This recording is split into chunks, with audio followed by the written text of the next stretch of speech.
kesempatan yang indah ini kita boleh gunakan untuk kita bersama-sama mendengarkan firman Tuhan. Saya percaya bahwa Tuhan ada di mana-mana. Dia ada di tempat ini, dia ada di rumah kita masing-masing. Kita yakin bahwa Tuhan selalu ada di dalam kehidupan kita. Itu sebabnya kesempatan ini jangan kita sia-siakan.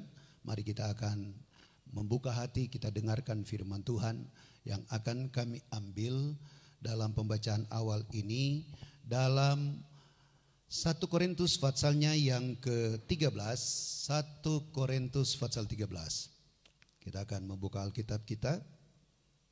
1 Korintus pasal 13 ayatnya yang ke-13. 1 Korintus 13 ayat yang ke-13. Saya akan membaca firman Tuhan berkata sebagai berikut. Demikianlah tinggal ketiga hal ini, yaitu iman, pengharapan dan kasih. Dan yang paling besar di antaranya ialah kasih. Puji Tuhan. Bapak Ibu saudara-saudara sekalian, kita mengetahui Rasul Paulus adalah seorang rasul yang besar. Dan dia Tuhan karuniakan berbagai talenta karunia dalam kehidupannya. Nah, kita tahu bahwa 1 Korintus pasal 13 ini terdiri dari 13 ayat. Dan ayat-ayat ini, saudara-saudara sekalian, menceritakan, kalau saudara baca di rumah, bahwa ayat 1 menceritakan tentang segala sesuatu yang kita dapatkan atau kita mengetahui berbagai bahasa dalam dunia ini. Bahkan Paulus berkata bahasa malaikat sorga sekalipun. Tetapi kalau kita tidak punya kasih, maka kita sia-sia kita hidup. Ayat 2 berkata bahwa sekalipun kita memiliki karunia yang sempurna, ya, kita tahu bahasa roh, kita memiliki karunia iman, banyak lagi karunia lain yang dapat kita miliki. Tetapi kalau kita tidak memiliki kasih, maka kita, kata firman Tuhan, bagaikan gong yang berbunyi keras dan tidak ada isinya. Ayat 3 berkata bahwa sekalipun kita dapat membagi berkat yang ada pada kita, dengan begitu banyak kita bisa bagikan kepada orang yang membutuhkan. Tetapi kalau kita melakukan tanpa ada kasih, Paulus berkata itu sia-sia. Jadi betapa penting saudara-saudara sekalian ayat-ayat ini bagi kita. Kalau saudara baca nanti di rumah seterusnya, itu ayat ini membahas banyak, ya, definisi kasih dalam pasal 13 ini. Saudara-saudara sekalian, saudara bisa baca selanjutnya dari ayat yang saya sampaikan tadi. Tapi ayat yang ke-13, sekali lagi saya ulangi, ayat 13, dia berkata bahwa demikian tinggal ketiga hal ini, yaitu iman, pengharapan, kasih. Dan yang lebih besar dari ketiga hal ini adalah kasih. Bapak Ibu saudara-saudara sekalian, saya ingin ketiga hal ini kita miliki sebagai orang yang percaya di dunia ini, ya. 3 serangkai, 3 esensial yang paling penting dalam hidup kita, yaitu iman, pengharapan, dan kasih. Saudara baca di dalam Alkitab, ada banyak tulisan kupasan Rasul Paulus akan ketiga hal ini. Dalam Roma pasal 5 ayat 1-5 menyinggung soal iman, menyinggung juga soal pengharapan, dan ayat 5 menyinggung soal kasih. Ada banyak, jadi saya berikan contoh saja dalam Roma pasal 5 ayat 1-5. Jadi jelas saudara-saudara sekalian, ini adalah hal-hal yang paling baik yang harus kita miliki sebagai orang yang percaya di dunia ini untuk kita menghadapi keadaan yang sekarang terjadi. Ya. 3 hal ini mari kita miliki, saudara-saudara sekalian. Milikilah iman, milikilah pengharapan, milikilah kasih itu dalam hidup kita, saudara-saudara sekalian. Sebab kalau kita limpah dengan semua ini, Betapa indahnya kita hidup di dunia ini. Karena apa? Tuhan akan selalu menyertai kehidupan kita. Saya tidak akan membahas keseluruhan dari 3 hal ini, yaitu iman, pengharapan, dan kasih. Tetapi saya tertarik dengan soal iman. Ya, iman. Coba kita buka dalam Lukas pasal 18. Saudara, ayat yang ke-8, Yesus menyinggung soal orang yang nanti ada di akhir zaman. Tuhan berkata begini, apakah akan ada iman bagi orang percaya? Saudara, ini perlu kita renungkan ya, perlu kita pikirkan bersama. Coba saudara, dalam ayat 8 dikatakan bahwa Lukas 18, dia bilang begini, aku berkata kepadamu, ia akan segera membenarkan mereka. Akan tetapi, jika anak manusia itu datang, adakah ia mendapati iman di bumi? Saudara, ini persoalan. Kenapa saudara-saudara sekalian ya? Karena kalau saudara membaca dari ayat 1, Yesus menyampaikan kepada murid-murid dan kepada orang banyak supaya mereka tidak jemu-jemu berdoa. Bisa bilang haleluya? Kita tidak boleh bosan dengan doa, saudara ya. Saya percaya bahwa dengan adanya virus COVID-19 ini akan membuat kita lebih banyak berdoa. Ya. Sebab saudara sekalian, Yesus berkata dalam ayat 1 pasal 18 Injil Lukas bahwa Yesus memberikan satu perumpamaan untuk menekankan kepada mereka supaya mereka tidak jemu-jemu berdoa. Dia umpamakan seperti ini. Ada seorang raja yang lalim, yang tidak takut Tuhan. Ada ibu janda yang di sana yang punya persoalan. Ibu janda ini selalu datang kepada raja untuk membenarkan persoalannya. Supaya raja dapat mengkabulkan. Raja dapat menjawab apa yang dia inginkan. Berkali-kali dia datang, saudara-saudara sekalian, kepada raja itu yang tidak kenal Tuhan.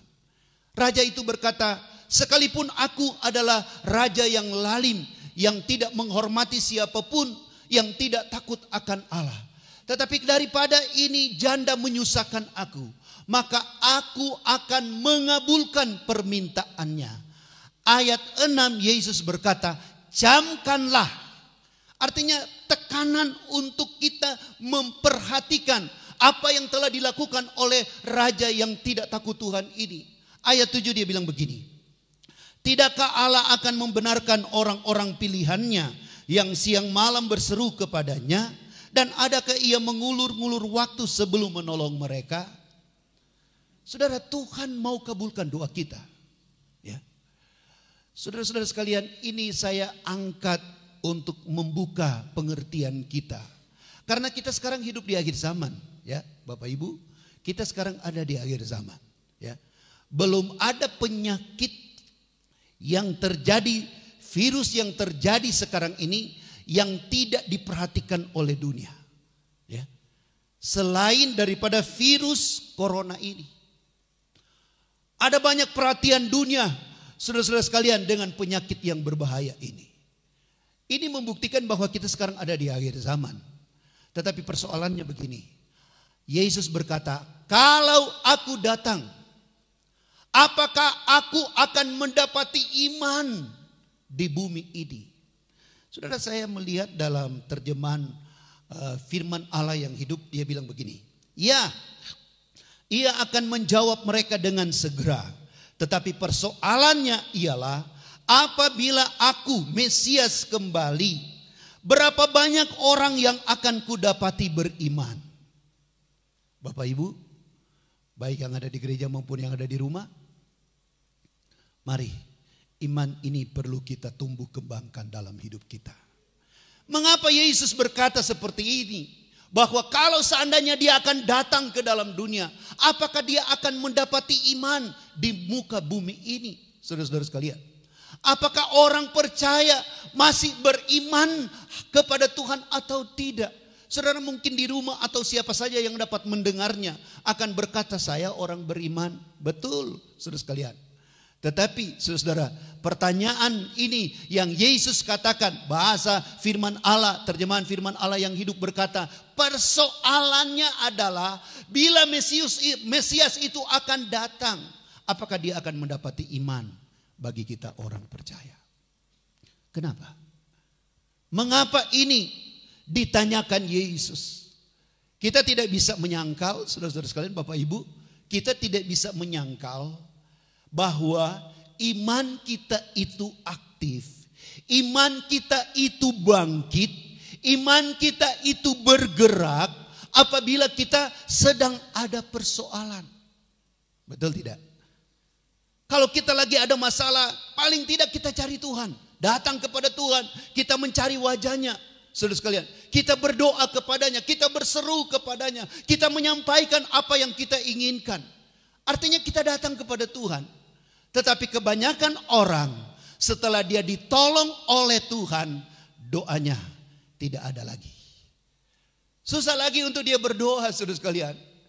Dia berpikir bahwa doa saya sudah dijawab, tidak perlu saya lagi untuk cari Tuhan. Ini yang menjadi pertanyaan, saudara sekalian, yang Yesus tanyakan.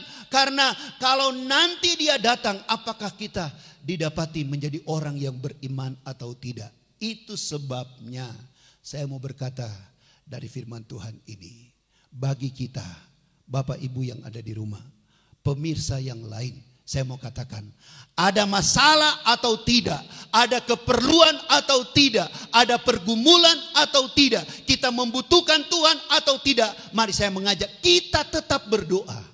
Bisa bilang haleluya? Kita tetap berdoa, sebab orang beriman pasti akan berdoa. Orang yang suka doa, pasti dia itu orang beriman. Ya, mari, saya harap dengan situasi yang terjadi hari-hari ini akan membawa jam doa kita lebih banyak untuk kita datang kepada Tuhan. Bapak Ibu saudara-saudara sekalian, saya melihat dalam Alkitab bahwa iman ini penting sekali. Ya, Ibrani pasal 11 ayat 6 bahwa tidak seorang pun yang berkenan kepada Allah kalau kita tidak memiliki iman. Ya. Iman ini penting. Ya. Bukan karunia iman. Karunia iman kalau saudara baca dalam 1 Korintus 13 itu akan hilang. Nubuat akan berakhir. Bahasa roh akan lenyap. Tetapi iman, pengharapan dan kasih ini akan tetap ada selama-lamanya. Ya. Dan dia berkata, bukan karunia iman yang ada pada kita yang bisa melakukan perkara yang ajaib, bukan. Tetapi iman yang ada pada kita itu perlu kita tumbuhkan, kita kembangkan. Sebab saya katakan tadi Ibrani 11 ayat 6 bahwa tidak ada seorang pun yang akan berkenan kepada Tuhan kalau dia tidak memiliki iman. 1 Yohanes pasal 5, coba diklik ayat ini, 1 Yohanes pasal 5 ayatnya yang keempat. 1 Yohanes pasal 5 ayat 4. Sebab semua yang lahir dari Allah mengalahkan dunia. Dan inilah kemenangan yang mengalahkan dunia, iman kita. Ayat 5. Ayat 5. Siapakah yang mengalahkan dunia selain daripada dia yang percaya bahwa Yesus adalah anak Allah? Jadi saudara-saudara sekalian, yang dapat mengalahkan iman, yang dapat mengalahkan virus COVID ini adalah iman yang ada pada kita. Ya. Ada banyak lagi persoalan yang ada di depan kita. Mungkin baru, saudara ya. Kita tidak tahu seperti apa persoalan itu, saudara. Tetapi dengar baik, miliki iman. Ya.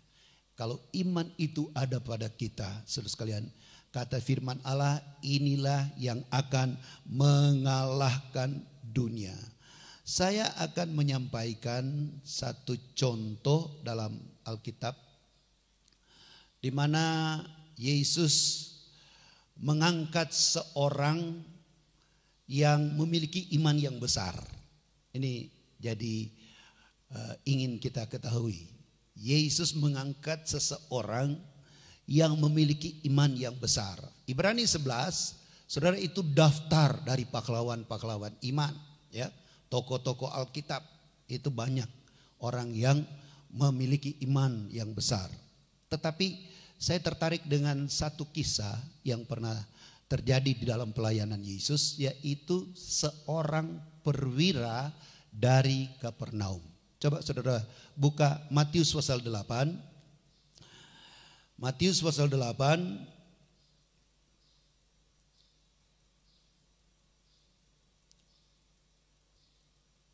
ayatnya yang kelima, ayat 5. Dia bilang, ketika Yesus masuk ke Kapernaum, datanglah seorang perwira mendapatkan dia dan memohon kepadanya, Tuan, hambaku berbaring di rumah karena sakit lumpuh dan ia sangat menderita. Yesus berkata kepadanya, aku akan datang menyembuhkannya. Tetapi jawab perwira itu kepadanya, Tuan, aku tidak layak menerima Tuan di dalam rumahku. Katakan saja sepatah kata, maka hambaku itu akan sembuh. Berikut, sebab aku sendiri seorang bawahan, di bawahku ada pula prajurit. Jika aku berkata kepada salah seorang prajurit itu pergi, maka ia akan pergi. Dan kepada seorang lagi datang, maka ia datang. Ataupun kepada hambaku kerjakanlah ini, maka ia akan mengerjakannya. Berikut. Setelah Yesus mendengar hal itu, heranlah ia dan berkata kepada mereka yang mengikutinya. Perhatikan ini. Aku berkata kepadamu, sesungguhnya iman sebesar ini tidak pernah aku jumpai pada seorang pun di antara orang Israel. Saya tertarik mengangkat ini, saudara ya, untuk menjadi gambaran kita sebagai orang yang hidup di akhir zaman. Ya, seorang perwira dari Kapernaum. Saya pernah khotbah kepada kita bahwa setelah saya pulang dari Israel, guide berkata bahwa Kapernaum itu rata tanah, berkali-kali dilanda dengan gempa bumi yang besar, saudara sekalian ya, sehingga dia bangunan tumpang tindih. Dan saudara-saudara sekalian, sekarang daerah itu tidak dibangun ya, cuma ada reruntuhan akan bait Tuhan di sana. Masih ada tembok-tembok yang berdiri, tetapi tidak ada lagi kegiatan sosial kemasyarakatan yang ada di sana. Guide ini berkata bahwa kurang lebih Yesus mengadakan mujizat di Kapernaum 21 kali. Tetapi mereka menjadi tetap orang yang tidak percaya. Sehingga Yesus mengutuk Kapernaum dan Korazim itu karena orang yang tidak percaya kepadanya. Nah saudara, kita lihat Yesus bilang, ada seorang perwira datang dan berkata dengan pernyataan, ungkapan yang dia sampaikan kepada Yesus, dia memang ada maksud karena hambanya yang sedang lumpuh lagi menderita. Dia butuh Tuhan, saudara-saudara sekalian. Dan dia berkata begitu gamblangnya, dia ceritakan, dia sampaikan apa yang ada pada dia. Saudara-saudara sekalian, ayat 10 berkata bahwa belum pernah, ini kata Tuhan Yesus, belum pernah aku jumpai seorang yang memiliki iman yang sebesar ini di antara orang Israel. Selain ini perwira. Menarik saudara sekalian ya. Karena ini menjadi contoh buat kita ya. Pada waktu kita datang kepada Tuhan, kita memerlukan Tuhan, mari kita memiliki iman. Mari kita bahas apa yang dimiliki oleh perwira ini sehingga Yesus mengatakan dia memiliki iman yang besar. Apa yang dia miliki, saudara-saudara sekalian? Iman sebesar apa yang ada pada dia? Saudara, yang pertama saudara lihat ayatnya yang ke-8. Coba diklik ayat 8. Ayat 8. Tetapi jawab perwira itu kepada Yesus, Tuan, aku tidak layak menerima Tuan di dalam rumahku. Sampai situ dulu. Aku tidak layak menerima Tuhan di dalam rumahku. Ada apa di sana? Ya. Ada apa perwira itu berkata bahwa Tuhan, aku tidak layak menerima Tuhan di rumahku. Yang pertama yang kita lihat yang dimiliki oleh perwira Kapernaum ini adalah dia menyadari, dia sadar bahwa dirinya, hidupnya adalah orang yang berdosa. Orang beriman adalah orang yang selalu mengakui kesalahan dia. Kalau ada yang di antara kita yang tidak mau mengakui kesalahan kita, Anda bukan orang beriman. Sebab orang yang beriman adalah orang yang siap mengaku salah. Saudara sekalian, tidak perlu kita mendirikan kebenaran diri kita sendiri di hadapan manusia, apalagi di hadapan Tuhan. Tidak perlu, saudara sekalian. Roma berkata bahwa kebenaran kita seperti kain lara. Nggak ada guna, nggak ada arti. Tetapi setiap kali kita menyadari kesalahan kita, perbuatan kita, saudara-saudara sekalian, maka kita itu, saudara-saudara sekalian, berlayak untuk menjadi orang yang beriman. Kita layak menerima mujizat yang datang dari Tuhan. Saudara-saudara sekalian, saya melihat, saya membatasi dalam uraian ini, tetapi saudara-saudara sekalian, bahwa pengakuan bersalah itu penting bagi kita, ya. Penting, saudara sekalian. Kalau saudara melihat doa Bapa kami, saudara sekalian, selalu ada Tuhan ampuni kesalahan kami. Ya. Tetapi dalam Imamat pasalnya yang kelima ayat 5 itu perintah untuk kita mengakui kesalahan. Ya. Perintah Tuhan untuk kita mengakui kesalahan. Jadi saya baca, jadi apabila ia bersalah dalam salah satu perkara itu, haruslah ia mengakui dosa yang telah diperbuatnya itu. Tuhan perintahkan kepada Musa, bila ada orang yang melakukan kesalahan, akui kesalahan itu, bukan disembunyikan, saudara-saudara sekalian. Amsal berkata bahwa orang yang mengakui kesalahannya, maka dia diberkati, saudara. Kenapa perwira, saudara sekalian, dari Kapernaum dia menempatkan diri begitu rupa.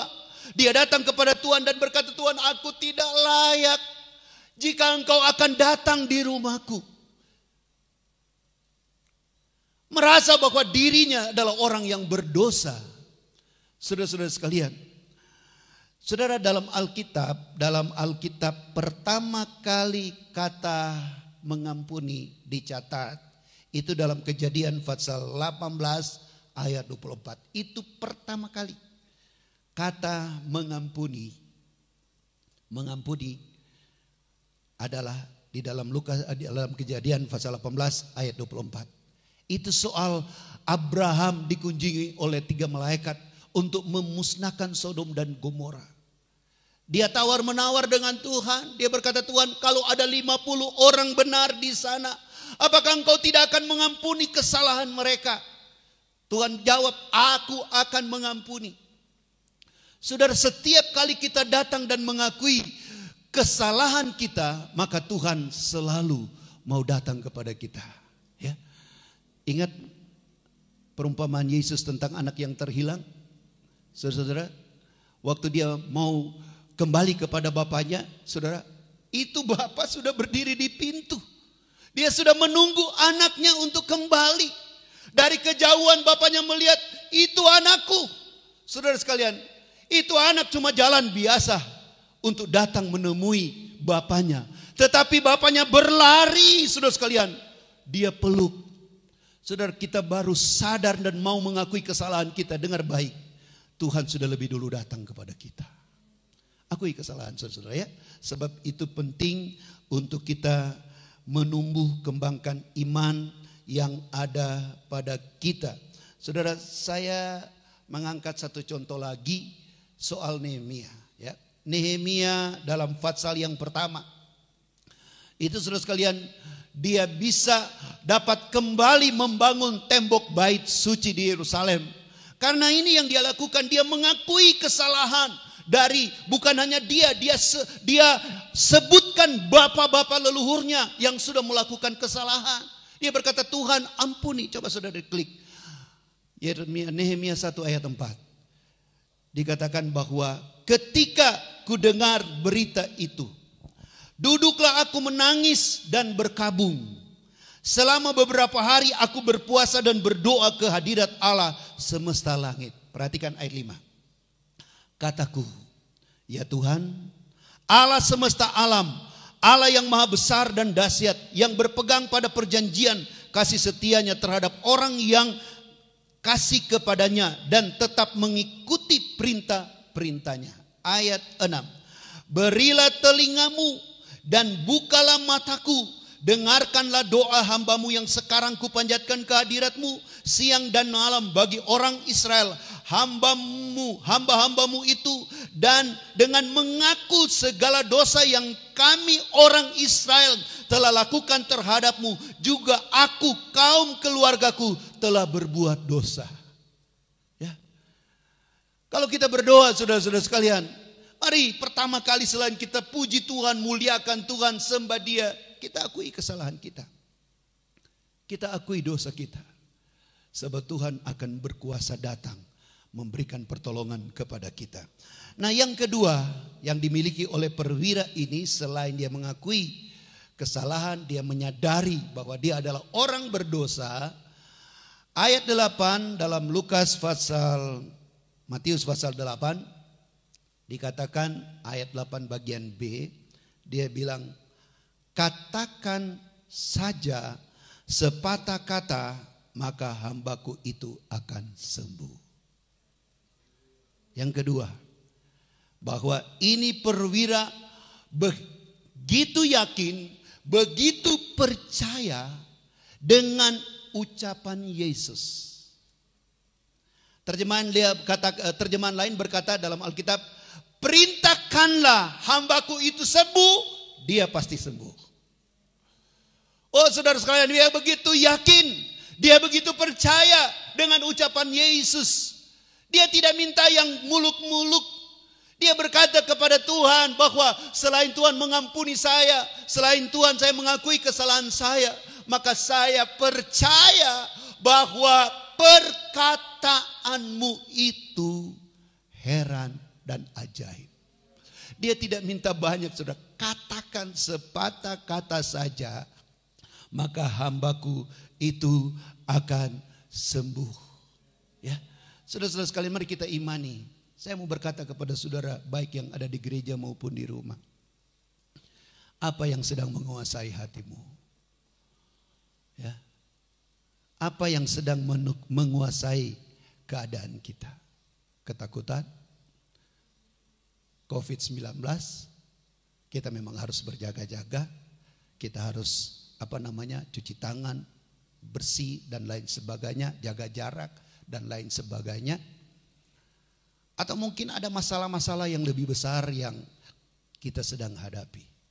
Saudara, ingat perkataan Yesus itu ya dan amin. Ya. Waktu Yesus digoda oleh iblis untuk dia buat batu ini jadi roti, Yesus bilang apa, saudara? Manusia bukan hidup dari roti saja, tetapi dari setiap firman. Dari setiap firman, dari setiap perkataan yang kita dengar dari Tuhan. Mari saudara sekalian, sebab itu yang menghidupkan. Itu yang membuat Yesus berkata, "Odo iman ini memang besar sekali." Saudara sekalian, besar sekali iman seperti ini. Dia yakin begitu sungguh-sungguh dengan apa yang akan nanti aku katakan. Itulah ukuran iman yang besar, saudara sekalian, adalah kita begitu meyakini tanpa komplain, tanpa buat alasan, tanpa kita buat sesuatu yang membuat Tuhan tahu kehidupan kita bahwa kita sedang bersandiwara. Tidak perlu, saudara sekalian. Kita yakin dengan perkataan daripada Tuhan Yesus. Sulaiman menasihati anaknya dalam Amsal pasal 7 ayat 1 dan 2. Dia bilang, taruh perkataanku di dalam hatimu supaya engkau hidup. Jemaat yang saya kasih, supaya kita hidup sekalipun di tengah-tengah suasana seperti yang kita sekarang hadapi. Taruh perkataan Tuhan dalam hati kita. Yakinkan diri kita. Yakini dengan iman yang ada pada kita. Kita percaya bahwa perkataan itu benar. Perkataan Tuhan itu benar. Saudara, kita kenal Yesus dalam pengajaran Yohanes pasal 6. Begitu keras dia bicara tentang roti yang turun dari sorga. Mana yang Tuhan taruh kepada bangsa Israel. Kemudian dia katakan bahwa itu roti itu adalah dirinya sendiri. Kamu harus makan roti dagingku sendiri dan minum air anggurku dari darahku, yaitu yang melambangkan anggur yang melambangkan darah Yesus. Saudara sekalian, kita harus minum. Dan orang banyak yang dengar pengajaran Yesus ini. Saudara sekalian, orang Farisi, orang Saduki berkata pengajaran ini keras. Perkataannya itu keras. Oh, kalau saudara baca panjang sekali Yohanes pasal 6, saudara-saudara sekalian, sampai saudara sekalian ayat-ayat yang terakhir. Begitu banyak orang Yesus ditinggalkan. Tinggal murid-murid yang dengar dekat dengan dia. Semua orang telah meninggalkan dia. Yesus berkata kepada murid-muridnya, maukah kalian juga ikut bersama-sama dengan mereka meninggalkan aku? Ini perkataan daripada Yesus kepada murid-murid. Apakah aku juga ngoni akan turut sama-sama tinggalkan aku? Ikut dengan mereka. Petrus dengan lapang, dengan suara yang lantang dalam Yohanes pasal 6 ayat 68. Dia berkata, jawab Simon Petrus kepadanya, Tuhan, kepada siapa kami akan pergi? Mau pergi mana tuh orang? Mau pergi pas apa tuh orang? Perhatikan kalimat selanjutnya. Perkataanmu adalah perkataan hidup yang kekal. Bisa bilang haleluya. Perkataan Tuhan adalah perkataan yang kekal. Ya. Yesus berkata, dunia ini akan berlalu, tetapi firman Allah tidak akan berlalu. Perkataan Tuhan tidak akan berlalu. Mari Bapak Ibu, saudara-saudara sekalian. Yang terakhir saya ingin katakan kepada kita, iman yang ada pada perwira yang dikatakan oleh Yesus sebagai iman yang besar. Yang ketiga ayat 9. Ayat 9 Matius pasal 8. Bahwa kita buat kesimpulan ayat 9 ini. Saya taruh di sini bahwa ketaatan total. Ketaatan total dari seperwira ini kepada apa yang dikatakan oleh Yesus. Dia bicara tuh, dia bilang, saya seorang perwira. Saya juga masih ada atasan. Tetapi aku juga mempunyai bawahan. Kalau bawahan saya suruh dia pergi, dia harus pergi. Kalau bawahan itu saya suruh datang, dia harus datang. Kepada hamba yang lain saya katakan kerjakan ini, dia kerjakan. Artinya gambaran yang lukisan yang disampaikan oleh perwira kepada Yesus itu tidak meragukan apa yang dikatakan nanti oleh Yesus kepadanya. Bahwa dia akan lakukan, dia akan perbuat. Itu sebabnya saya katakan inilah ketaatan total kita sebagai jemaat Tuhan. Mari kita taat kepada perintah Tuhan. Ya. Kalau kita sekarang karena tidak bisa kumpul, karena kita harus berjaga-jaga dengan virus COVID-19 ini. Tetapi di rumah kita bisa berdoa. Di rumah kita bisa ibadah. Kalau sekarang live streaming, saudara sekalian, siaran langsung. Mari kita ikuti, saudara. Kita harus belajar mendisiplinkan diri. Beda di gereja dan di rumah. Di gereja kita boleh sama-sama. Tetapi di rumah kita perlu konsentrasi besar, saudara sekalian. Kita perlu ada perhatian yang serius. Saya sudah SMS, saya sudah bagikan lewat WA bahwa kita akan ada di rumah dan saudara akan mengikuti panduan dari rumah gereja. Yakin bahwa Tuhan juga ada di rumah. Kalau sikap kita Kita beribadah walaupun di rumah, saudara-saudara sekalian. Dan kita begitu rindu kita melakukan apa yang disabdakan Tuhan.